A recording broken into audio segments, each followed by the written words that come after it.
नमस्कार, मैं जितेंद्र चतुर्वेदी। बातचीत आगे बढ़ाऊं उससे पहले आपसे आग्रह रहेगा कि बस इतना कहकर मत रुक जाइए कि साहब बड़ा अच्छा विश्लेषण रहा। इसे आगे भी बढ़ाइए, लाइक भी करिए और जो आर्थिक सहयोग है वो भी बनाए रखिए। जो डिटेल है वो डिस्क्रिप्शन में मौजूद है, आप ये जानते हैं, वहाँ जाइए और कोशिश करिए कि अंशदान जरूर हो। अब हम लोग आते हैं विषय पर। देखिए, बीजेपी के लिए इस समय मामला बहुत ठीक नहीं है और अगर मैं ये कहूं कि भरोसे का संकट है तो अतिशयोक्ति नहीं होगी और ये साफ तौर पर दिखाई दे रहा है। और इसकी सबसे बड़ी वानगी वो मंच है जिस मंच पर एक दौर में भाजपा का बोलबाला हुआ करता था, यानी सोशल मीडिया।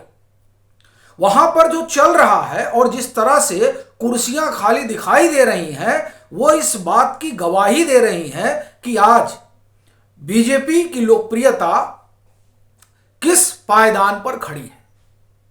देखिए, अभी इसी एक्स पर डिप्टी जो सीएम है उत्तर प्रदेश के ब्रजेश पाठक, उनका कहीं जो है कार्यक्रम था। उस कार्यक्रम में दिखा कि साहब कुर्सियां जो हैं वो खाली हैं। अब ये खाली कुर्सियां जो है ना, वो बताती हैं कि जो समाज है उसके जहन में क्या चल रहा है। फिर आप देखिए, अभी 19 तारीख को एक कहा जाए कि संदेश था या भाषण था, आप जो भी कहें, किसका, बीजेपी के राष्ट्रीय अध्यक्ष का। और उस जो संदेश है वो भाजपा अपने एक्स पर पोस्ट करती है। यह 19 अप्रैल की बात है और वहां वो जो कुछ बोल रहे हैं, जो कुछ लिख रहे हैं, उसको लेकर कम्युनिटी नोट लग जाता है। निशिकांत दुबे का एक जो है आया पोस्ट, उस पर जो है कम्युनिटी नोट लग गया। तो ये जो कम्युनिटी नोट लगातार लग रहा है, आप कुछ भी कह रहे हैं वो लग जा रहा है।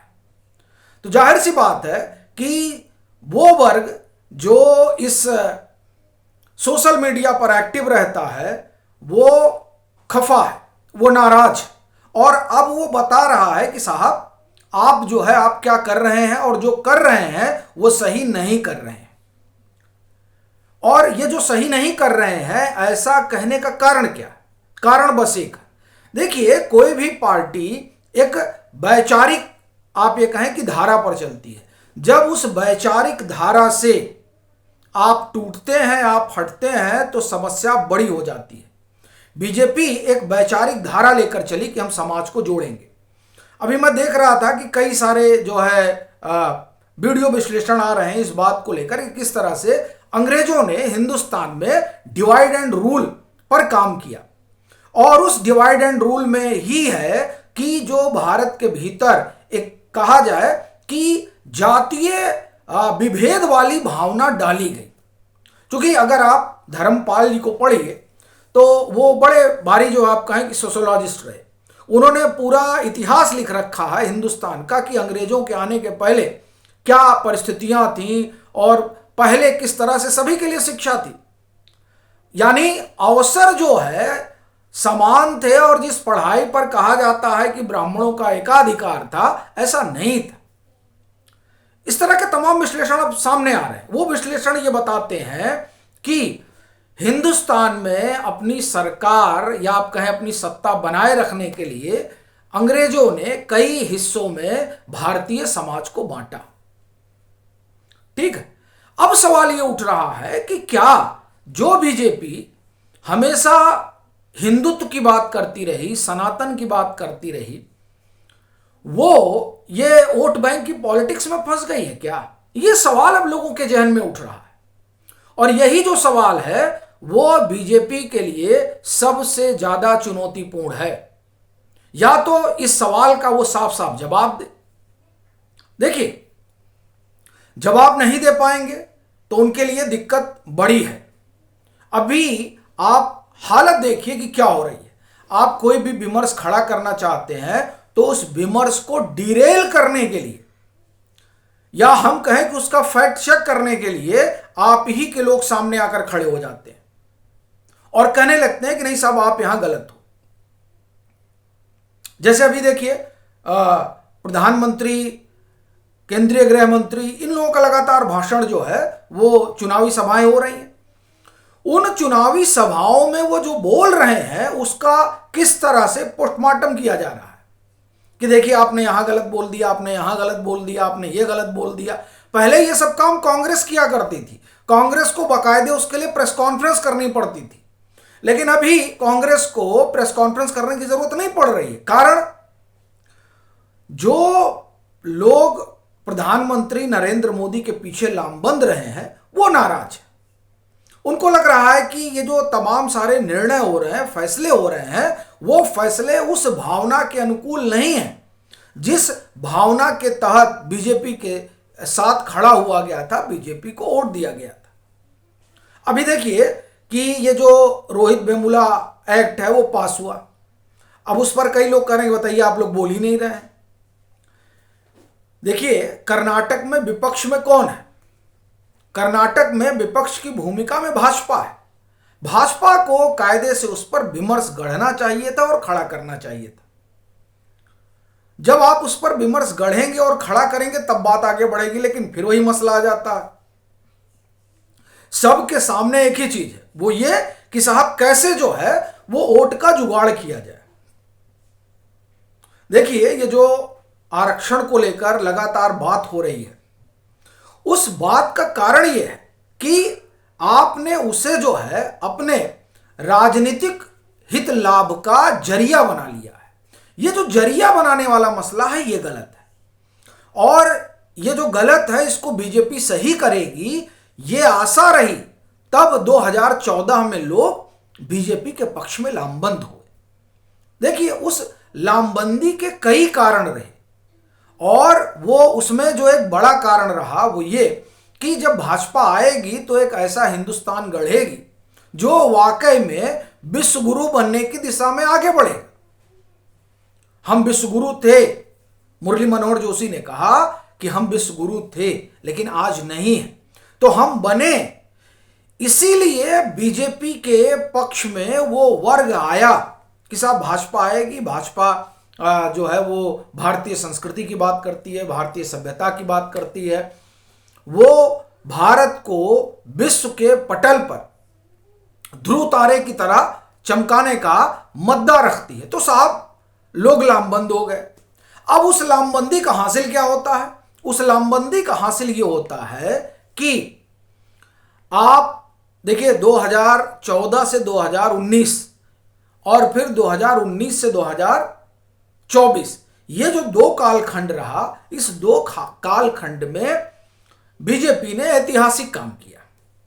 देखिए पहला कालखंड तो ये था कि साहब आप दिल्ली आए हैं, तो दिल्ली आए हैं तो यहाँ का जो लुटियन टीला है उस लुटियन टीले से निपटने में 5 साल निकल गए।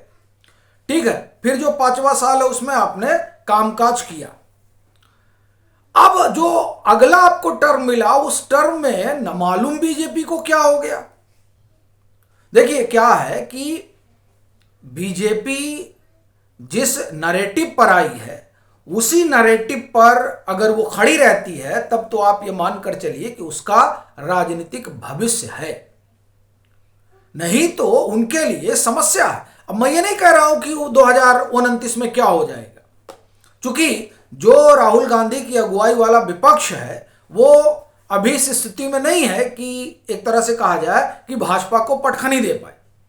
आज के समय में भी भाजपा 200 सीट लाने की स्थिति में मौजूद है, इतनी नाराजगी के बावजूद। लेकिन हां यह जरूर है कि आपने आंकड़े गंवाए हैं, तो उन आंकड़ों को हासिल करना होगा, और उन आंकड़ों को हासिल करने का मतलब यह है कि जो विमर्श है उस विमर्श को तोड़ना होगा, और उस विमर्श को तोड़ने का एक ही काम है कि आप उन भ्रांतियों को दूर करिए जो आपके खिलाफ आपको लगता है कि हैं। जैसे आपको मैं पश्चिम बंगाल का उदाहरण देता हूं, कई लोग नाराज हो जाते हैं। देखिए पश्चिम बंगाल में कहां आप खड़े हैं, यानी जो सही है उस सही को सुनना भी जरूरी है। अब आप देखिए क्या हालत हो रखे हैं। अच्छा कुछ लोग नाराज हो जाते हैं इस बात को लेकर कि आप हर कारण में यूजीसी ढूंढ लाते हैं, हर जगह। तो मेरा उन लोगों से सवाल है, और मैं आशा करता हूं और अपेक्षा रखता हूं कि वो लोग जवाब जरूर देंगे कि 13 जनवरी के पहले क्या पीएम को लेकर, बीजेपी को लेकर इस तरह की नाराजगी आपने देखी, खास तौर से उस मंच पर जो मंच बीजेपी का कहा जाता रहा है। और ये इसलिए भी कहा जाता रहा, देखिए इस मंच पर युवा बड़े एक्टिव होते हैं, और युवा ही वो आप एक तरह से कहें मतदाता है जो हर साल ऐड होता है, मतलब हर चुनाव में ऐड होता है, और वो प्रधानमंत्री के पक्ष में लामबंद रहता है। वही आप एक तरह से कहें कि बीजेपी के लिए विनिंग मार्जिन तय कर देता है। वो जो वोटर विनिंग मार्जिन तय करता है वो सोशल मीडिया पर एक्टिव रहता है, और ये सोशल मीडिया जो है वहां पर शहरी और अर्ध शहरी तबके के लोग ज्यादा एक्टिव रहते हैं। और बीजेपी का जो स्ट्रांग होल्ड है ये इसे ही माना जाता है, अगर स्ट्रांग होल्ड में जो लोग हैं उन लोगों के भीतर अगर भरोसे का संकट है प्रधानमंत्री को लेकर, बीजेपी को लेकर, तब आप समझिए कि आप कहां खड़े हैं। यह मामला है। अब इससे बीजेपी जितना जल्दी निपट लेगी उतना उनके लिए फायदेमंद है, और नहीं निपट पाएंगे तो फिर आप देखिए जो महिला आरक्षण को लेकर कवायद शुरू हुई, उस कवायद को कैसे औंधे मुंह गिरा दिया गया, और परसीमन का जो मसला है उस पर लेकर किस तरह का नैरेटिव बुना गया। तो अभी जब आप एक तरह से कहें कि हवा बयार खिलाफ होती है तो हर बात जो है, हर दांव उल्टा पड़ जाता है। यह माहौल है इस समय। इस माहौल से बीजेपी को निकलना होगा, अन्यथा रास्ता जो है वो बहुत कठिन है।